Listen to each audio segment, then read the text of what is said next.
그들이 떠난 후에 주의 사자가 요셉에게 현몽하여 이르되 헤롯이 아기를 찾아 죽이려 하니 일어나 아기와 그의 어머니를 데리고 애굽으로 피하여 내가 네게 이르기까지 거기 있으라.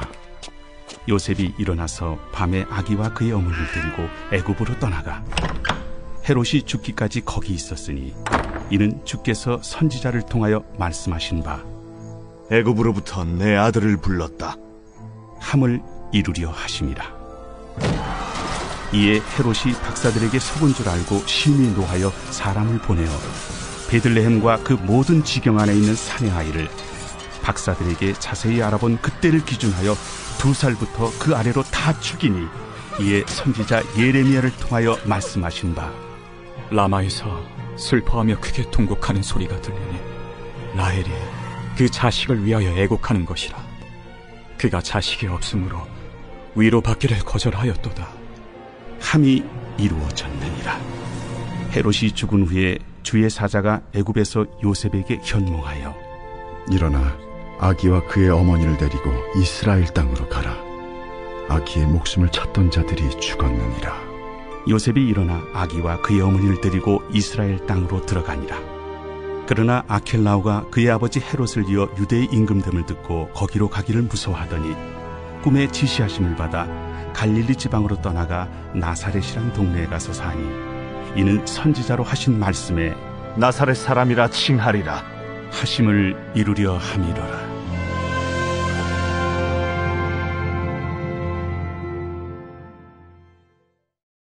(1월 15일) 금요일 완전하신 보호자의 세밀한 돌보심. 마태복음 2장 13절로 23절입니다. 또다시 주의 사자가 요셉에게 찾아와 말씀합니다. 13절에 헤롯이 아기를 찾아 죽이려 하니 일어나 아기와 그의 어머니를 데리고 애굽으로 피하여 내가 네게 이르기까지 거기 있으라 하시니 죽이려 하니 피하여 거기 있으라. 하나님은 하나님의 사람에게 문제를 알려주시고 피할 길도 알려주시며 해결 방법까지 알려주십니다. 왜냐하면 사실 그 문제도 하나님의 섭리 안에 있기 때문입니다. 우리의 고난도 하나님의 계획 안에 있습니다. 15절을 보니까 이는 주께서 선지자를 통하여 말씀하신 바를 이루려 하심이라.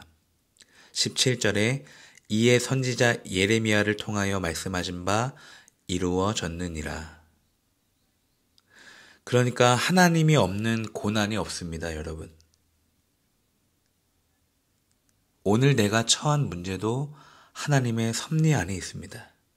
그 섭리 안에서 우리에게 피할 길도 해결 방법도 알려주시니 우리가 그 문제에 눌릴 필요가 전혀 없습니다. 그 문제를 계속해서 묵상하고 근심할 필요가 없습니다. 오히려 그 문제를 묵상하고 근심에 눌릴 사람은 헤롯입니다. 16절에 헤롯이 박사들에게 속은 줄 알고 심히 노하여. 헤롯에게는 주의 사자가 결코 현몽할 수가 없습니다. 왜냐하면 기도하지 않기 때문입니다. 그러니까 말씀과 기도 응답이 있던 요셉의 인생과 말씀도 없고 기도조차 하지 않던 헤롯의 인생을 이 시간 한번 잘 비교하시기를 바랍니다. 두 인생의 차이는 얼마나 클까요? 두 인생의 결과는 얼마나 다르겠습니까? 19절과 20절입니다. 헤롯이 죽은 후에 주의 사자가 애굽에서 요셉에게 현몽하여 이르되 일어나 아기와 그의 어머니를 데리고 이스라엘 땅으로 가라. 아기의 목숨을 찾던 자들이 죽었느니라 하시니. 주의 사자가 애굽에서 요셉에게 현몽하여 이르되. 애굽에서도 요셉은 기도를 했다는 것이죠. 요셉이 세 번째로 말씀을 듣습니다. 22절에 꿈의 지시함을 받아까지 합하면 총 4번 주의 사자가 꿈으로 말씀합니다. 그렇다면 요셉이 과연 특별한 사람이어서 천사가 꿈에 나타났을까요? 아기 예수를 살리기 위한 긴급한 상황이어서 이렇게 응답이 있었을까요? 아닙니다, 여러분. 요셉에게 기도의 응답이 있었던 것은 요셉이 기도하는 사람이었기 때문입니다. 사실 오늘 본문까지, 마태복음 2장까지 요셉이 기도를 했다는 구절을 찾아볼 수가 없습니다. 그러나 요셉은 의로운 사람이라 이 구절로 저는 요셉이 기도를 했다고 추측을 하는 것입니다. 왜냐하면 요셉의 의는 하나님이 주신 의이기 때문입니다. 하나님이 주신 깨끗함이기 때문입니다. 자신의 노력으로 하나님의 의를 얻을 수가 있었을까요? 요셉은 말씀을 가까이 하고 기도를 했던 사람입니다. 또한 14절과 21절에 요셉이 일어나서, 요셉은 꿈을 꾸고 그 즉시 일어나 말씀대로 순종합니다. 그가 기도하는 사람이 아니었다면 응답도 없고 순종도 못했을 것입니다. 그래서 요셉은 기도하는 사람이고 기도를 했더니 총 4번이나 주의 사자가 꿈으로 현몽했던 것입니다. 사랑하는 성도 여러분, 오늘 우리가 기도하면 하나님은 우리의 고난을 해석해 주시고 그 고난에서 피할 길도 열어주시고 그 고난을 해결할 방법도 알려주십니다. 왜냐하면 우리의 고난이 하나님에게서 왔기 때문입니다. 하나님의 섭리와 계획 안에 있기 때문에 하나님이 해결해 주시는 것이 가장 빠릅니다. 그래서 기도가 가장 빨라요. 그러므로 기도를 갖고 있는 요셉의 인생이 편할까요? 아니면 기도 없이 내 맘대로 사는 헤롯의 인생이 편할까요? 기도가 우리의 자유입니다.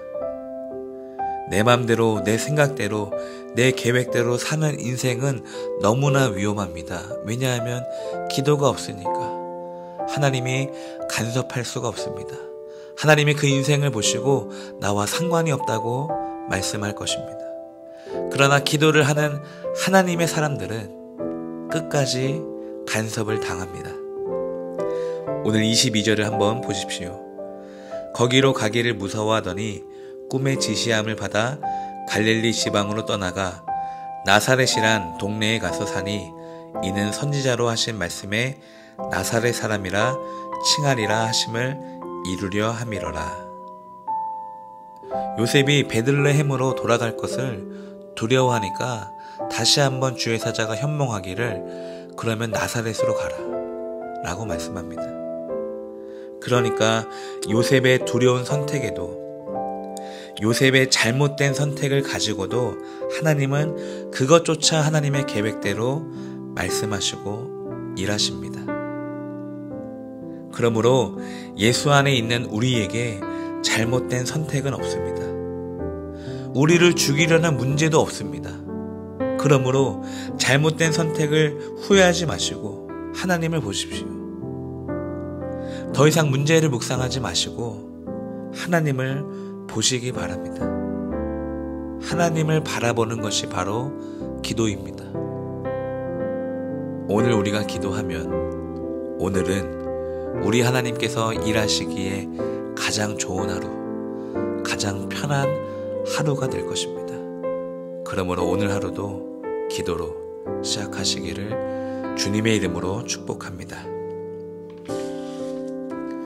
오늘 본문 해설 밑줄 친 문장을 제가 읽어드리겠습니다. 하나님은 가장 안전한 보호자십니다. 그분은 최고 권력을 휘두르는 잔인한 왕으로부터 예수님을 보호하셨습니다. 당시 헤롯 왕과 아기 예수님은 비교되지 않았습니다. 요셉과 마리아는 평범한 부모여서 아기를 죽이려는 왕을 당해낼 수가 없었습니다. 그러나 하나님은 천사를 통해 요셉과 그 가족을 애굽으로 안전하게 인도하셨습니다. 악한 권력자는 오래가지 못합니다. 잔인한 헤롯 왕은 예수님을 죽이려는 계획을 이루지 못하고 죽습니다. 그렇습니다. 오늘도 하나님이 우리의 가장 안전한 보호자가 되어주십니다.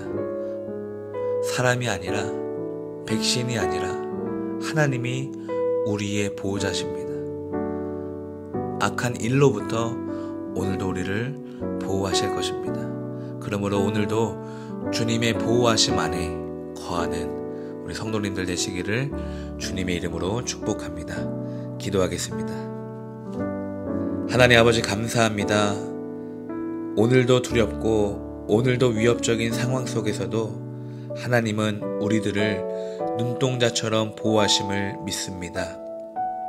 오늘도 우리의 생각과 다른 하루가 펼쳐지겠지만 하나님의 완전한 계획을 신뢰하면서 우리 삶의 방향과 속도를 하나님 손에 맡깁니다.